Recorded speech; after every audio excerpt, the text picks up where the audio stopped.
Let me introduce the first speaker, who is Anish. Anish recently graduated from MIT, where he was advised by Frans Kaashoek and Nickolai Zeldovich. He's been working on building secure systems using formal verification to verify up and down the software and hardware stack, and you'll see just how extensively that is in his talk. Because today he's going to present his latest work on scaling end-to-end verification of security in the absence of information leakage. Anish is not on the job market right now, but he may be on the job market, the academic job market, next year. Everyone, welcome, Anish. Thanks for the introduction, Jay. Hey everybody, my name is Anish, and I'm really excited to tell you about what we've been doing with full stack verification of security, all the way from an application level specification, all the way down to the circuit level. There we go.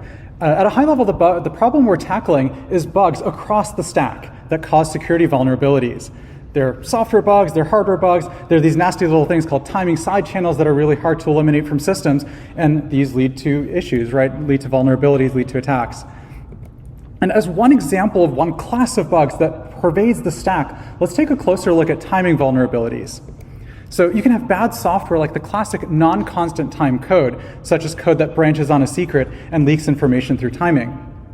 Now you can look at that and say, like, okay, I don't write code like that. I can be really careful and write constant time code. But even if you get the code right, you might get in trouble because of the compiler, which can actually undo your work and break constant time implementations.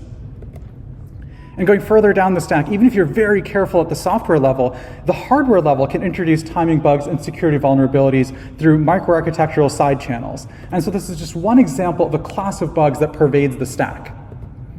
So motivated by these bugs, our goal was to figure out a systematic and holistic way of eliminating bugs through the whole stack. We want to rule out correctness bugs and security bugs and timing side channels. And the title of my talk might have given this away, but at a high level, our approach is to use formal verification to rule out these bugs. In formal verification, you start out by writing down a specification, like the one shown on the left here. And a specification is a high-level mathematical description of the intended functionality of a system. And here we're looking at elliptic curve signatures. So here's the math for elliptic curve signatures. So you write that down, and then next you write down an implementation, which I've shown on the right here. And in our case, an implementation is an entire hardware and software system. So I've shown a little bit of a code snippet, some C code on the top right, and then the diagram for the SOC outlined in red. So that might be described in tens of thousands of lines of code. We have thousands of lines of C code, tens of thousands of lines of Verilog that implements a fancy pipeline processor. So we're trying to bridge the gap between the spec on the left and the implementation on the right. And what we do in formal verification is take these two things and relate them to each other. And so in our work, we're proving an equivalence between these two called IPR, or information preserving refinement, which rules out the classes of bugs that we're interested in. This captures correctness, security, and non-leakage in our implementation. So once we have this definition set up, we prove this equivalence using a verification framework that we've built that takes as input the specification, the implementation, and a proof that the developer writes. And then the tool tells us whether or not this equivalence is satisfied. There are two main challenges in getting this to work. The first challenge is that there's this huge gap between the specification and implementation. So the spec is math, and the implementation, for example, with this elliptic curve code, is maybe some optimized software that represents big numbers in arrays of words, and then has all this fancy C code that does elliptic curve crypto really fast. And then that might be running on top of some fancy hardware, like a pipeline processor, and all this other stuff that's going on inside the circuit. And there's this big gap, and we need some way to prove this IPR thing between them. And so the way we overcome that in our work is by using transitive IPR to enable modular proofs. So the high-level idea is to break down this big proof into a bunch of smaller ones. And to enable that, what we've done is we've formalized and proved the transitivity of this IPR definition that we're trying to prove. And so this lets us go, instead of going from the specification to the implementation in one big reasoning step, instead we can break it down and go from spec to C, then C to assembly, and so on, and finally get to the hardware level. And this lets us separate reasoning about software versus compilation versus hardware.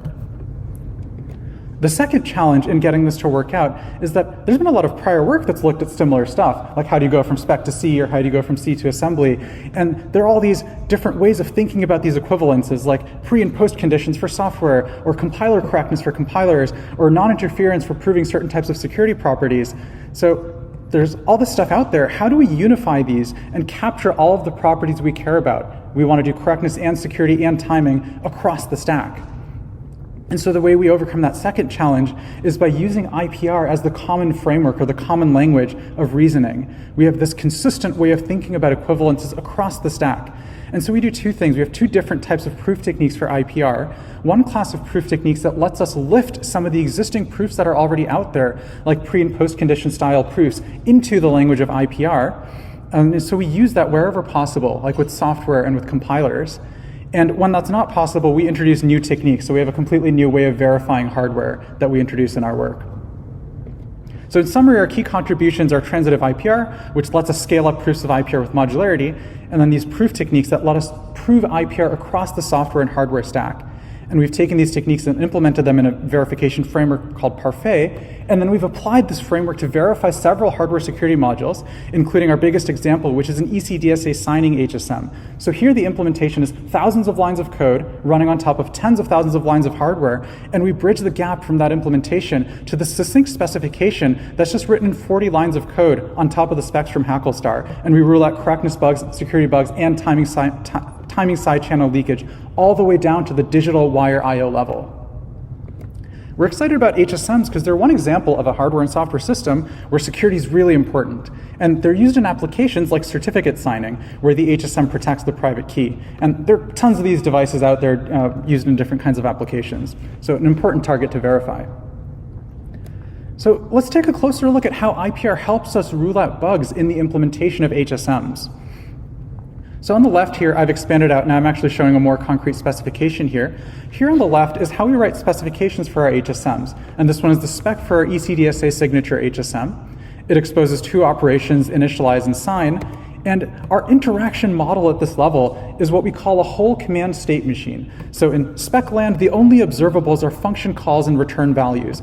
So the way we've set things up, there's no notion of timing here. It's like you call initialize and you save some state into HSM, or you call sign and get back a signature, no other observables, no timing. And then we connect that to an implementation where the interaction model is very different. Here we're modeling the circuit at the level of cycle-precise digital wire-level I/O. So like every single step of this machine is just one cycle. So these two things look very different from each other. And IPR helps us connect these two things together and capture all the intuitive security properties that we want. So IPR itself is defined as an equivalence between an ideal world, shown on the left here, that contains the specification, and the real world, shown on the right here, that contains the implementation. And this definition captures the intuition that the circuit implements the spec, but that it doesn't leak any additional information through its cycle-precise wire-level behavior, capturing both correctness and security in a single definition. And the key intuition in here for how IPR captures timing is that we model spec as a whole command state machine where there's no notion of timing. We model the implementation at the cycle-precise level, and then we connect those two, and we show that it's possible to exactly reproduce the implementation's timing behavior given access to only the specification. So the idea is that the specification doesn't reveal any timing because definitionally there's no timing there, and if you can reproduce the implementation behavior, then the implementation can't be leaking any more than the spec does. So we've talked about specs, we've talked about IPR. Let's take a closer look at the HSM implementation. What does the software look like? So the way we've set things up, we have code that processes commands one at a time that come from the host machine. And we support two developers that write different parts of the software that runs on top of the HSM. So there's some system software that implements functionality like I/O and persistence that's written by what we call the platform developer. And then we have the core application logic that implements the kind of critical key functionality of the HSM, and that's written by what we call the application developer. So that's the code that takes in a command, actually operates on secret values, and produces a response. So that's how we set up the software. And the separation of the software into the core application versus the system software ties into Parfait's developer workflow. The application developer starts out by writing down a specification similar to the pseudocode I've been showing, and this is done in a language called F*, which is this verification-oriented programming language. And basically the developer writes down this explicit state machine style spec. And again, in our ECDSA example, this is about 40 lines of code. And then they write the implementation of the core functionality. So here's where the elliptic curve, like big num implementation and all the signature code goes. And this is done in a language called Lowstar. And you can think of this as being roughly at the level of C code. It's a verification-oriented programming language that'll be useful later. Then we use some compilers to compile this code down to assembly, and then we combine it with the system software that, recall, implements I/O and persistence to form a complete firmware binary. So this is the complete firmware image that's going to run on our device. Then we have the hardware, the entire implementation of the SoC, including the CPU and peripherals and everything else inside it. And that goes through a synthesis tool to give us the complete system on a chip, the full hardware and software system for which we can think about the behavior at the cycle precise level. All right, so now we have the full implementation. Now, how does the proof side of this work? The HSM developer has to do two things. First, the application developer has to prove an IPR between the specification and the implementation. And we've built a verification framework that helps them do that using pre- and post-condition style reasoning. And then on the hardware side, the platform developer has to prove an IPR between the assembly level implementation and the final circuit using a different framework that we've built that actually uses symbolic execution of the circuit at the cycle level to prove this equivalence. And so these are the two proofs that the HSM developer needs to do. And then from here, the Parfait framework handles the rest to connect the specification all the way on the left to the circuit all the way on the right. So at the end of the day, what we're shooting for is proving an IPR between this top level spec and the circuit, which I've drawn in green above. And what we've done in Parfait is taken this IPR definition and formalized it in the Coq Proof Assistant. And what we say is that each of these artifacts, the spec on the left and the circuit on the right, has an interpretation as a state machine in the formalism of IPR. And so we say that each of these artifacts is modeled as an IPR state machine. To prove the top level IPR, we leverage transitivity. So we introduce a bunch of intermediate state machines and prove IPR between those. And we've proved in Coq that IPR is indeed transitive. These intermediate state machines are actually modeling our intermediate build artifacts. And for proving all of these little IPRs, we've developed a bunch of proof techniques for IPR that are formalized in Coq. And these proof techniques help us lift the proofs that the developer has done to connect to our theory in Coq. And so the HSM developer is responsible for proving these properties for the software in blue on the left and hardware in red on the right. And then there's no additional burden for the intermediate layers because we use verified compilers. So that's the full Parfait picture, the developer workflow and proof approach. This approach has several benefits. We see the modularity here. We support modular proofs that let us separate reasoning about software versus compilation versus hardware. That lets us manage proof complexity. On the software side, we're able to lift pre- and post-condition style proofs to IPR, so that lets us do things like our HSM developers can reuse the Hacklestar verified cryptography library and reuse its specs, implementations, and proofs and build on top of them. In the middle of our stack, we lift compiler correctness to IPR, which lets us reuse the CompCert verified compiler. And then all the way on the right side, we've developed new techniques and a new verification framework that enables verifying unmodified off-the-shelf hardware.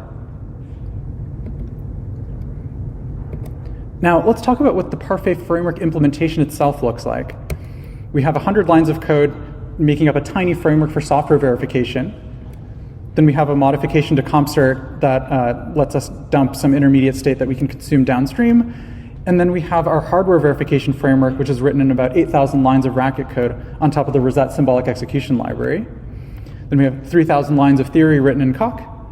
And then the rest of the stuff we use, like Caramel and GCC and Yosis, we've been able to use in unmodified form. Using this framework, we built and verified 2 HSMs. We specified 2 HSMs, this elliptic curve signature HSM that we've been talking about, and another example, a password hashing HSM. And for each of these applications, we built 2 implementations of them on different hardware platforms. These HSMs have succinct specifications, just tens of lines of code on top of the specs from Hacklestar, which we can use without modification. And these short specs cover an entire hardware and software stack comprising tens of thousands of lines of code, and where our proofs cover correctness and security and non-leakage down to the wire I/O level. We compared our HSMs to some commercial HSMs, and we found that ours are slower. Though this is not an apples-to-apples comparison, because these HSMs are using different CPUs, different architectures, running at different clock speeds, running different software. And we found here that the performance is limited by CompCert in our implementation. So if CompCert was as good as GCC was, we'd recover most of that performance and get 7 times faster than we are now. One big benefit of our approach compared to the unverified HSMs is that we eliminate bugs through this whole stack. So we're able to catch bugs through the software and hardware stack. For example, our software verification can catch logic bugs and use after free bugs and any software level leakage, like if we're leaking more information than intended through error codes or error messages. In the middle of our stack, we avoid miscompilation bugs. And then in hardware verification, we rule out all kinds of timing side channel leakage, whether it's introduced by software, the compiler, or caused by hardware. We also eliminate bugs in our system software. Even other pieces like the linker script are covered here. We ensure that there's no stack overflow and that any CPU bugs like a pipeline hazard bug are caught in this verification step. But the big takeaway here is actually that we don't have any special case handling for any of these bugs. It's not like we went and wrote a stack overflow detector and a detector for all these other issues. They're all just captured by verifying IPR between the top level specification and the circuit level implementation. In terms of proof effort, we found that we could support low effort proofs. So we found that we could implement and verify a new application in just a couple hours. So we co-designed the ECDSA signature application with our framework and then did another one. And we found that we could implement this password hasher application in just 2 hours, mostly thanks to being able to reuse existing proofs from Hacklestar. And then on the hardware verification side, we found that we could support low effort proofs that are decoupled from the software proofs. So we could actually, once we had an HSM up and running, we could actually swap out the CPU with a different one and port our proofs over in just a couple hours of developer time and tens of lines of code changed. Though we do make the computer do some hard work here. So we're using symbolic execution to bridge the gap between assembly and circuit. And so that involves running that assembly code, symbolically executing it for millions of instructions, and also symbolically executing the circuit for millions or hundreds of millions of cycles. And so that's a lot of stuff for the computer to crunch through. We also have no application-specific proof code. So we do have modularity or separation between our software and hardware proofs, though verification is end-to-end in our setup. That's why I have 2 rows here for the 2 platforms and then 2 columns for each of the 2 applications, because we symbolically execute the software running on the hardware, really the whole circuit running that particular application. There's a lot of great related work on hardware and software co-verification, as well as on leakage models. But Parfait is the first to verify non-leakage all the way from an application level specification all the way down to the RTL level with modular proofs, which lets it scale up to HSMs like our ECDSA signature HSM. So what are the takeaways here? We have this cool definition called information preserving refinement, which in a unified way formalizes correctness, security, and non-leakage. And to apply this definition to sophisticated implementations, we have all these new proof techniques like transitive IPR and proof techniques for IPR that enable us to apply it to different parts of the software and hardware stack and enable reusing proofs and implementations. And we implemented all this in a verification framework and then verified some HSMs. For more information, you can check out the link at the bottom of the screen, and I'm happy to take any questions.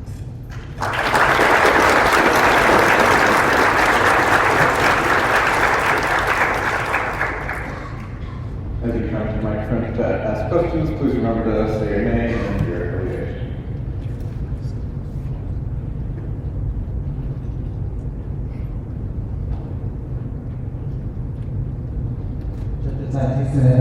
So, this is amazing work. Thank you. Just wondering, can you comment on the possibility of monitoring the cycle accurate behavior for like the network change behavior if it's not a system of changes? Could you repeat the last part of the question? I'm not sure I Can understand. you comment on the possibility of monitoring network on chip, like a multi-core system? Would that be possible? Or? Yeah, so the question is, can we model a network on chip design? I think at a high level, we have this RTL verification framework that can take Verilog and lift it into a state machine model in Rosette. And so any Verilog code that you write, like we have a bunch of things that don't look like CPUs, they're just kind of bespoke Verilog. They also work with our framework, so I think it should apply. Thank you. Yeah. Hi, very, very cool work. Can you say anything more about the process of lifting CompCert up to your proof system?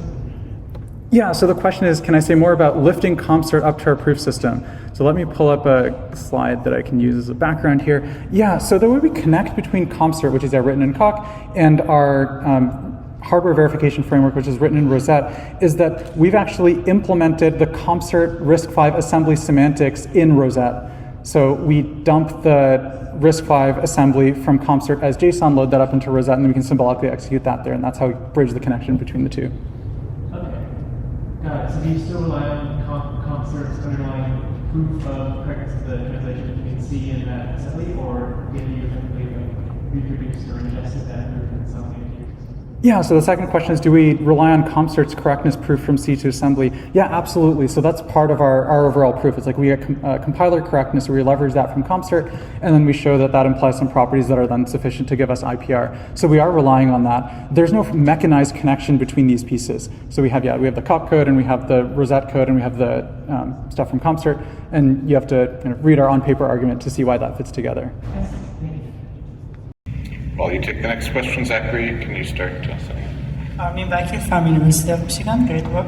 So I was wondering, like you said, like it takes like 80 hours to run one single instances of the code. Like, what if there is a bug and then you want, so do the developer need to wait that long to get a response from the tool?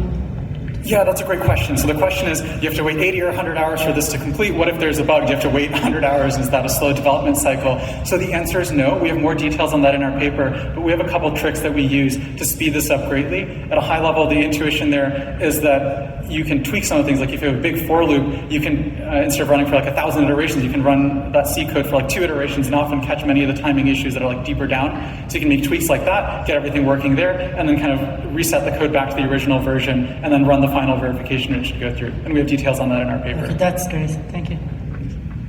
Let's thank Anish.